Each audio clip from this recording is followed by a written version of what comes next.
आई हम first time cell रोटी बनेलिए। चलू ताई के रेसिपी शेयर करे छी। ए तो हम फूलल चाउर में राख लेलिए दूध साथे एकटा केला, तै के बाद एके पीस लेलिए। एके हम कनी मोटे पीसने छलहुँ हाँ।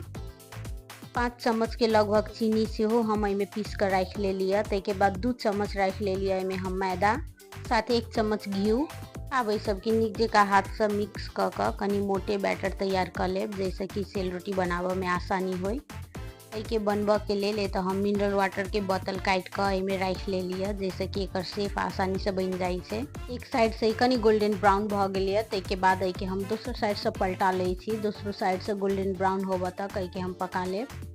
देख सकै छी दुनू साइड से नीक जकाँ से कलर आबि गेल छै एकर गोल्डन ब्राउन। तै के बाद एके हम निकाल लेलिए टिश्यू पेपर के ऊपर। सेम प्रोसेस से जे बाकी बचल छलैया सेहो सेल रोटी सब हम बना कर तैयार कर लेलिए।